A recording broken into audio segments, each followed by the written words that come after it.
started Superfly, it wasn't really about just a clothing brand that I am going to market. Yeah. It was all about having that significance, you know. Yeah. I was in an exam table and I was writing maths paper too. I know Yeah. that's crazy. But I just thought of something I would do after I finish high school. Yeah. Because also, if you could look at the pieces that are manufactured by Superfly, almost all of them have a kind of nice message into it. Yeah. The first collection, the Universe collection, the hoodie behind is written, "The universe is ours." I already had some contacts, some influencers that I've already made friends with. So it was really kind of convenient for me to market Superfly.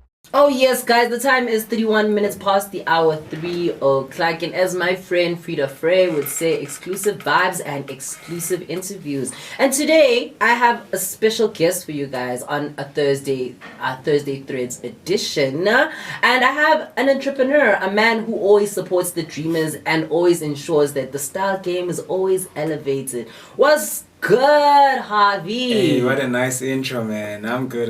How about you? I'm great, bro. How you feeling? How the vibes? I'm feeling well. I'm feeling nice. I'm just a bit exhausted, but hey, I'm fantastic, man. How about Kanjani you? uexhauste kanjani? Isiphosa kanti yakhathana? Yo, bro, we have no idea. But nah, let's get it. Let's get into Yeah, of it. course. So I brought you here on a special account because it's Thursday Threads, and my cruises have been like screaming out on how to get a plug for fashion, how to get a plug for the dress code, and you have a significantly endorsing brand that accommodates the youth and actually is top tier. So you, for those of you who don't know, Harvey has a brand called Superfly where he involves the coolest and the flyest kids to model and showcase his brand.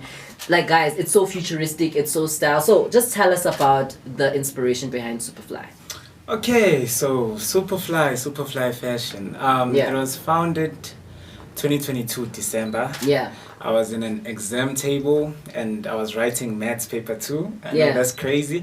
But I just thought of something I would do after I finish high school, you know. Yeah. Something that I love. Of course, I'm going to go to school, maybe a university or something like that.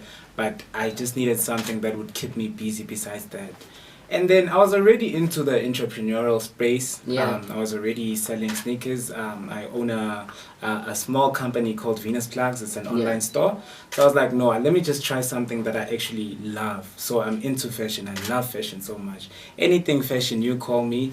You know, I love it so much. I'm actually a Pinterest boy, if you know what that means. Oh yeah, definitely. Yes. Definitely looking Yeah. at its different aesthetics, looking at different vibes on Pinterest, which is actually like it elevates the broader landscape of your Yeah. creativity. Yeah. And I actually wanted to ask you a very, very important question. I wanted to ask you, Uguti, was it always going to be Superfly, or was it something else before you actually decided that, okay, Superfly, this is the piece that we're going for? Was it always the name Superfly, or was it another brand name before you decided to actually staple it to that name? Interestingly, it has been Superfly from the start, you Yeah.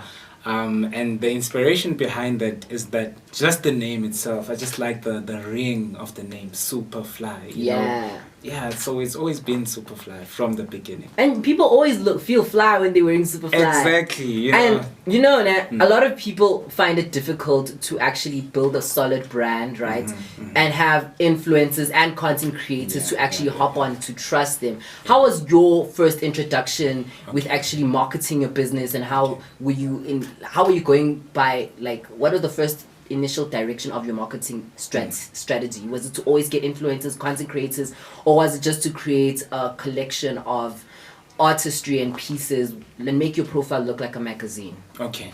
So as I've mentioned before, that I was already into the entrepreneurial space with Venus Plugs, right? Yeah. So I already had some contacts, some influencers that I've already made friends with. So it was really kind of convenient for me to market Superfly as well. However, when I started Superfly, it wasn't really about just a clothing brand that I am going to market. Yeah. It was all about having that significance, you know, because also if you could look at the pieces that are manufactured by Superfly, almost all of them have a kind of nice message into it. Yeah. The first collection, the Universe collection, the hoodie behind is written "The universe is ours," which actually highlights that whatever you do, the universe is ours to take. You know, the recent collection, the Dreamers collection. Behind, when you check the jacket behind, it's written purely made for the dreamers. So that was my first drive, and then from the marketing side, I already have had influencer friends that can help me push it. So that's how it actually started. That's amazing, bro. Yeah. That's amazing. So actually, also finding like the materials, how was it actually going to find the best material sourcing? No, like this is actually what I'm going for. Were you always very coherent about what people put on their skin, or are you just that person who's yabon and we're just building a brand here, and as long as the brand can take momentum and fly high, we'll fix it lapo. So how are you when you were about sourcing material and fabrics? To be honest with you, it was very, very, very difficult. I won't lie to you. Just like any other small brand, how I started was I would just take blanks, blank t-shirt, blank hoodie, and then I would just put in my artwork. But then as time progressed, as I see that people are really supporting the brand, I thought, let me just try and do something from scratch. You know? So I just went around looking for manufacturers that have the same vision as I, or that would actually understand when I design something, they would actually understand that, okay, this is what Venus wants and this is how we can get it. So I'm sure I searched for a supplier for like probably 2 weeks. 2 weeks tops. And just when I was about to give up, I met this other guy called Jan D. Shout out Jan D. If he's listening, shout out Jan D. Yeah, so Jan D is based in Helen Joseph Street, Johannesburg. Yeah. So he saw me and he was like, bro, I see you always running around here. What do you need? I'm like, no, I just need a manufacturer that can be able to do this piece for me. It was like, stress less, bro. Calm. And then we started working from there. So it was difficult, but at the end I found Jan D and he was the hero. That's